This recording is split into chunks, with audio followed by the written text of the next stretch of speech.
हरे कृष्णा। तो आप सबका स्वागत है। आज हम बहुत ही महत्वपूर्ण प्रश्न पर चर्चा करने वाले हैं। वो प्रश्न है, भगवत गीता क्या है? क्या है भगवत गीता? क्या दिया है उसमें? क्यों हमें पढ़नी चाहिए? जिस पर आज हम चर्चा करेंगे। हम देखते हैं कि हमारे वैदिक बहुत सारे शास्त्र हैं। दो तरह के शास्त्र हैं, श्रुति शास्त्र हैं और स्मृति शास्त्र हैं। श्रुति मतलब जो डायरेक्ट भगवान की वाणी है, और स्मृति मतलब जो बाद में स्मृति के आधार पर उन शास्त्रों की रचना की गई। श्रुति शास्त्रों के अंतर्गत वेद हैं, उपवेद हैं, उपनिषद हैं, तो ये श्रुति शास्त्र हैं। और स्मृति शास्त्र हैं, 18 पुराण हैं, संहिता हैं और उपपुराण हैं। उसके बाद इतिहास हैं, रामायण है, महाभारत हैं। तो ये कुछ स्मृति शास्त्र हैं। और जो भगवत गीता है, ये किसका पार्ट है? ये महाभारत का पार्ट है। महाभारत के अंदर अर्जुन को भगवान ने इस गीता का संदेश दिया। तो इसको गीतोपनिषद क्यों बोला जाता है? जैसे 108 उपनिषद है, लेकिन इसका नाम ये क्या है? गीतोपनिषद भी है, क्योंकि ये श्रुति शास्त्र भी है और स्मृति शास्त्र भी है। स्मृति शास्त्र क्यों है? क्योंकि महाभारत का एक पार्ट है। और श्रुति शास्त्र क्यों है? क्योंकि ये भगवान ने डायरेक्ट अर्जुन को बोला, भगवान की वाणी है। ये स्मृति बेस पे नहीं है, ये डायरेक्ट लिखा गया, भगवान की वाणी है। और दूसरा, उपनिषद जो होती हैं उसमें काफी सारे प्रश्न हैं और प्रश्नों के उत्तर हैं, तो इसीलिए उनका नाम उपनिषद है। और गीता के अंदर भी क्या है? अर्जुन प्रश्न पूछते हैं और कृष्ण उत्तर देते हैं। और ये गीत की फॉर्म में है, श्लोक की फॉर्म है, इसी वजह से इसको गीतोपनिषद नाम दिया गया है। तो इस तरह ये ग्रंथ है, भगवत गीता है। और ये जो भगवत गीता है, ये क्या है? सार है, सारे वैदिक शास्त्रों का सार है। इतने वैदिक शास्त्रों को हम इस कलयुग में नहीं पढ़ सकते, इतना समय ही नहीं है हमारे पास। गीता किसी को बोलते हैं पढ़ने के लिए, शास्त्र श्लोक वो नहीं पढ़े जाते किसी से, उतना समय नहीं है हमारे पास। तो इतने सारे वेद पुराण इत्यादि को पढ़ना नामुमकिन है, असंभव है। तो इसीलिए हम सारे शास्त्रों को ना भी पढ़ पाए, अगर हमने खाली भगवत गीता को पढ़ लिया, तो भगवत गीता क्या है? पूरे वैदिक शास्त्रों का निचोड़ है, सार है। तो सारे वैदिक शास्त्र क्या है? एक गाय की तरह हैं। और जो कृष्ण है वो क्या है? ग्वाले की तरह है।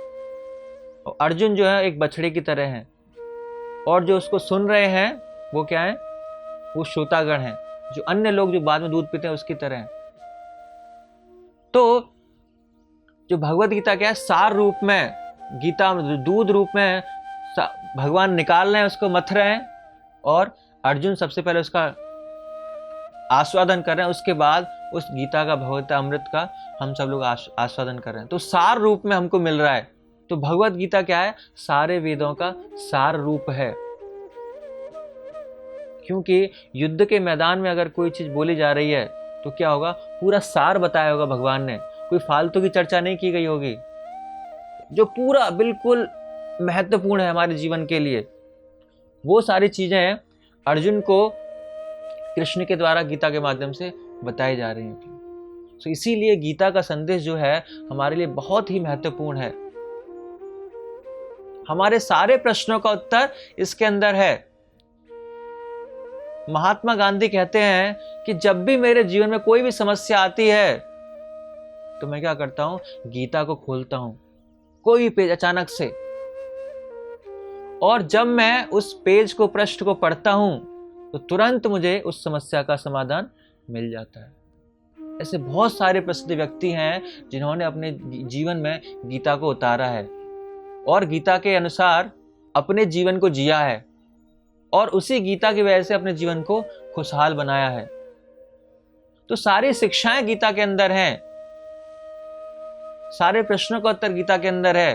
आपको अच्छा मैनेजमेंट चाहिए तो गीता से सीख सकते हैं, अच्छा गृहस्थी चलानी है तो गीता से हम सीख सकते हैं, अच्छी जॉब करनी है तो गीता से सीख सकते हैं, मन को कंट्रोल करना है तो गीता से सीख सकते हैं, बुद्धि को कैसे बढ़ाया जाए तो गीता से सीख सकते हैं, इंद्रियों को कैसे संयम किया जाए, इंद्रियां हमारी इधर भागती रहती हैं, उनको कैसे संयमित किया जाए, कैसे हम उनको कंट्रोल करें, वो भगवत गीता से हम सीख सकते हैं।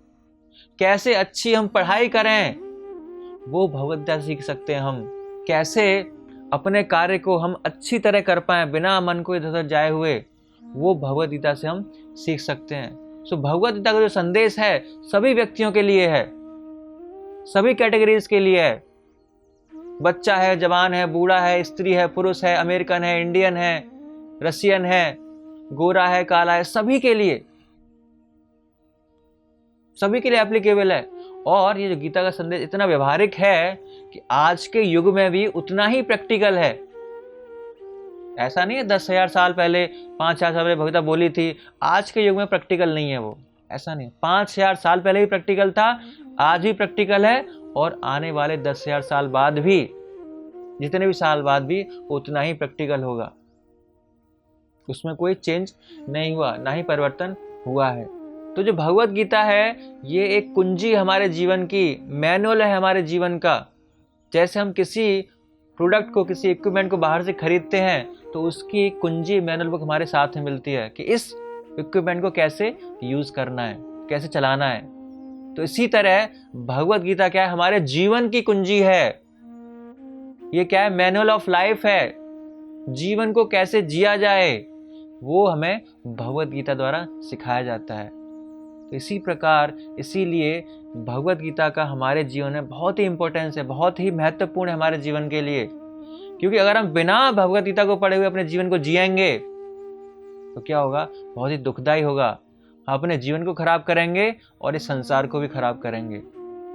तो इसीलिए पहले मैनुअल बुक को पढ़ना है, भगवत गीता को पढ़ना है, जो सार है सारे शास्त्रों का, उसको पढ़ेंगे तो अपने जीवन को हम अच्छा कर पाएंगे, सुधार पाएंगे, खुशहाल रह पाएंगे, जीवन के जो पर्पस है, जो लक्ष्य है, उसको प्राप्त कर पाएंगे। नहीं तो क्या होगा, विदाउट भगवत गीता हमारा जीवन क्या वेस्ट है, वेस्ट ऑफ टाइम। अपने जीवन को हम व्यर्थ गवा रहे हैं। तो इसीलिए भगवत गीता क्या है हमारे लिए, भगवत गीता सब कुछ है हमारे लिए। यही शुरुआत है, यही अंत है, यही ओर छोर सब कुछ यही है। इसको हमारे अपने जीवन में उतारना है, क्योंकि यही सारे वेदों का सार है और हमारे जीवन की कुंजी है, मैनुअल ऑफ लाइफ है। हरे कृष्णा। ऐसे ही और भक्तिमय कार्यक्रमों के लिए देखिए हरे कृष्णा टेलीविजन, और इसे प्राप्त करने के लिए आप अपने केबल अथवा DTH ऑपरेटर से संपर्क करें तथा और अधिक जानकारी के लिए आज ही डायल करें 7666 839 839।